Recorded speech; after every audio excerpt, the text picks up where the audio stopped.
aan sameeyno ciid sanad kasta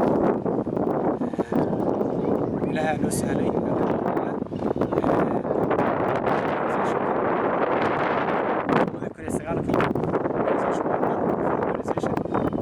waxay loo yaqaanaa taxi deductible oo macnaha federaalka iyo stateka iyo xagaas ku shaqo leh ururaan dawli ahayn marka waxaan ku bilownay ilaa iyo 15 qof 2009 15 caruur oo ahayd markaas kuwa aad iyo aad caawin ugu baahnaa iskoolkiina dib u gareeyay waalidkiina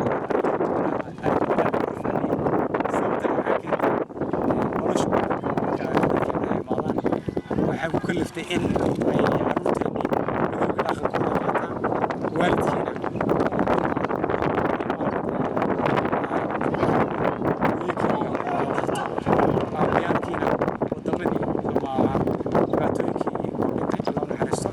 ama ay waddankiiba uga imaadeen marka 15 kadib 3 bilood ka bacdi caruur badan baa soo kordhay waxaanu Portland kaliya maahan Tiger Beaverton Southeast Northeast Tualatin xaafado badan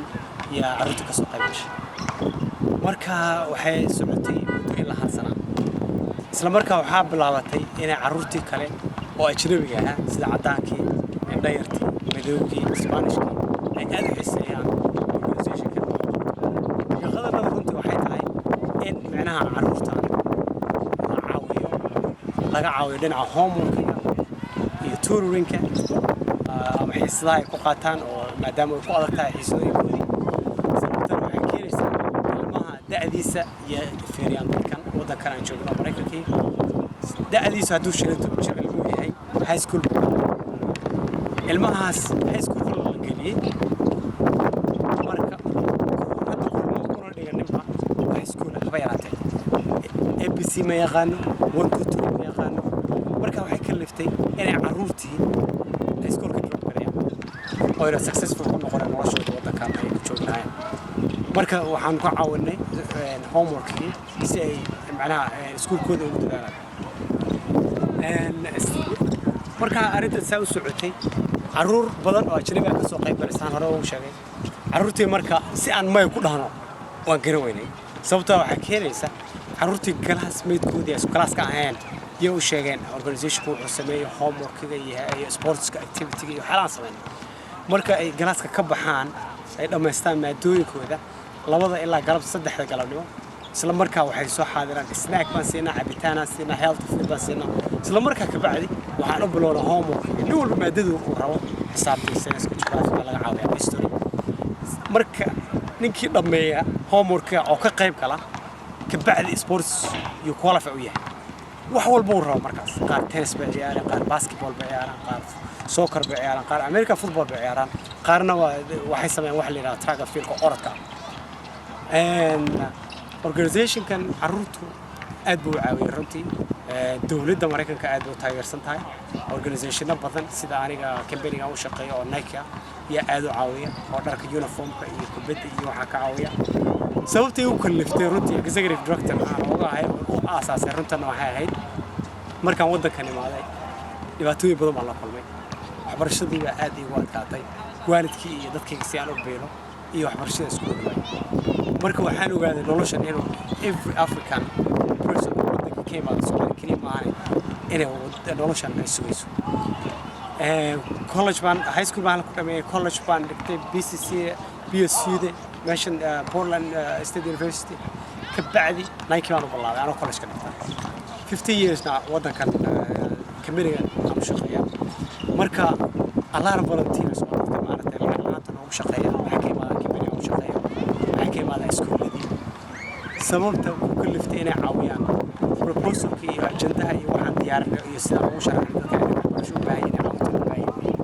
organization kaliya caruur ma caawiyo waalidkan caawinaa sida shaqooyinka oo kala ka caawinaa application-ka si loo bixiyaan ka caawinaa guryaha iyo sida apartmentooyinka loo dalbadan ka caawinaa waxaan leenahay ilaa 9 board member oo dhakhaatiir iyo lawyer isugu jira qaarna Soomaaliyiin qaarna ajnabi yihiin waxa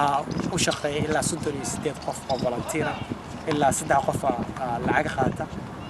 aniga kula hadlaay anoo executive director ka haddana lacag laan baan ku shaqeeyaa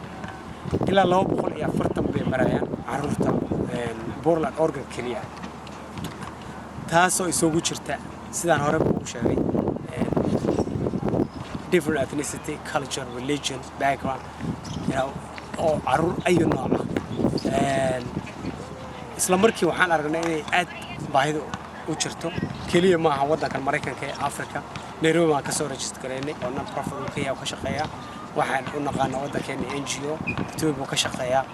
garanti baan ka helaa dawladda federaalka state-ka kambaniyada corporation-ka marka waxaan runtii codsanaynaa shacbiga Soomaaliyeed meel walba ay joogaan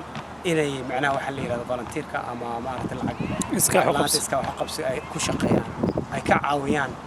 carruurteena iskuulada dhigta si aan strong community oo noqono oo naga dhaxda noo caawiyo waxaan arkay kooxo kala duwan oo ka qayb qaadanaya ciyaarihi hadda halkan ku qabateen kooxaas meelay ka yimaadeen noo kala sheegi kartaa kooxahaas waxay ka yimaadeen 5 koox waxay ka timid Siyaar 4 koox waxay ka timid Beaverton oo Oregon ka tirsan 2 team waxay ka yimaadeen Woodburn North East iyo South East waxay ka yimaadeen 6 team South West oo ugu badnaa ilaa 7 team ka yimaadeen marka kulli isku dar ilaa 200 oo carruur ayaa maanta halka tournament ugu qabanay taasoo sanad walba aan sameeyno basketball kaliya ma aha tournament-ka aan sameeyno soccer baan sameeynaa Siyaar baan ka qayb galay tournament qabeen oo Soomaaliya dhan isoo wada state walba 2 team oo darnay Portland World Cup refugee wax la yiraahdo ka qayb galay oo nooc asaasnay City of Portland aan lanahay partnership taasoo isoo gumaataan 18 team sanadkiiba daadoodana ay tahay 16 ilaa 19 jir inta u dhaxaysa tan la xiriirda مثلا maanta xafladan qabateen ama kulankan ardayda soo keentay ama dhalinyarada ma waxa weeyaan kulan mar walba qabataan mise maanta waxay munaasabad gooni ay lahayd tan oo kale maanta dhacday oo kale ilaa iyo 17 team ay soo yimaadeen waa Ciid al-Fitriga maadaama oo majority 90% organization-ka youth-kooda iyo dhalinyarada ay yihiin muslim oo macnaha maalin holiday ay noqday hase ahaatee every 3 months tournament oo local iyo xaafad South East Beaverton Portland oo taasoo ka soo saarno oo ka soo xulno ciyaartoy mustaqbal taasoo ku kalifaysa ilmiyaha hadduu dadaalo iskuul ku dadaalo oo sports-kiina uu helo inuu waxbarashada ku dadaalayo ideada dhammaantaas jaamacadda carruurta dhalinyarada dhigta way ka soo qayb gali karaan laakiin requirement-ka waxa waaye in ay volunteer hours siiyaan college-ka kuwa dhigta college-ki oo kuwa dhigtana waa inay volunteer hours siiyaan kuwa high school-ka dhiganayay high school-ka ku dhiganayna elementary-ga inay siiyaan waay pipeline oo ku shaqeyno way oo macnaha nin walba uu soo qayb gali karo dad doonaysan lagu caawiyo adiguna wax caawiyo tan ku jeeda waalidiinta localka waalidiinta Soomaalida ee maxalliga ma garanayna hawsha haysaan marna bay ku fikireen ciyaalka inay caawiyaan idin la caawiyaan amba ay ka soo dhalaan waajibaadka iyaga saaran mise xagga xogaha bacsanana jirta waxa jirta runtii dadkeen carruurtan dhalay runtii waxyaalaha ugu daran oo ugu dhibaatooyin ugu badan oo ku aragna waxay tahay ilmihi hadduu baxo ma oga meel aaday stranger raacaya nin islaameed raacaya nin gaal raacaya library-ga aada without supervision carruurteena meel walba joogaan street-ka joogaan drugs bay gadayaan oo isticmaalayaan nin walba ka faa'iidaysanaya waalidkii markaa u tagno oo dhan ilmaagii meel ku ogtahay runtii waxay leeyahay bannaanka ku ciyaaraya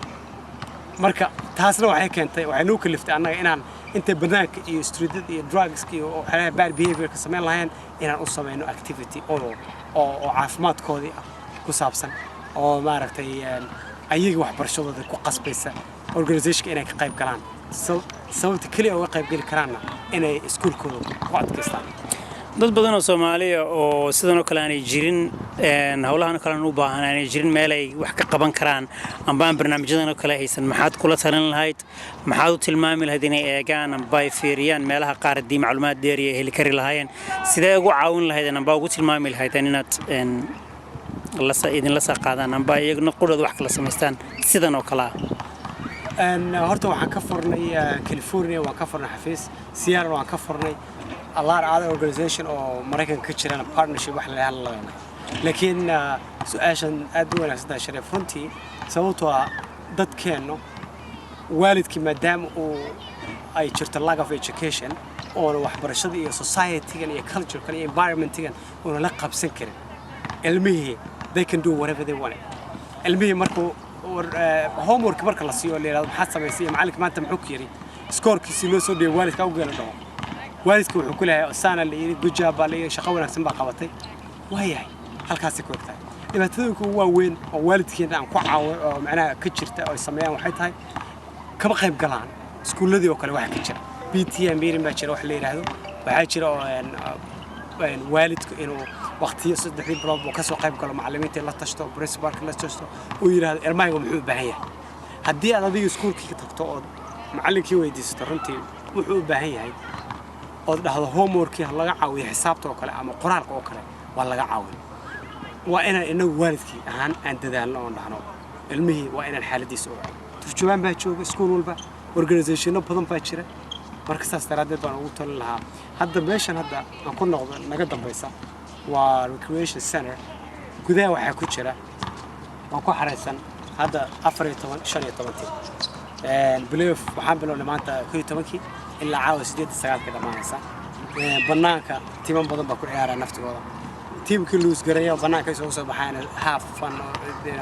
way ka faa'iideystaan waqtigooda cuntada meeshaan maanta ku lahayn cabitaanka meeshaan ku lahayn muxaadaro islaamiga ka soo jeedinay oo dad muslimiin ay yimid motivation waxa la dhaho macnaha islaami kaliya ma ahane dad oo professional basketball player soccer player ay imaaday oo ka qayb galay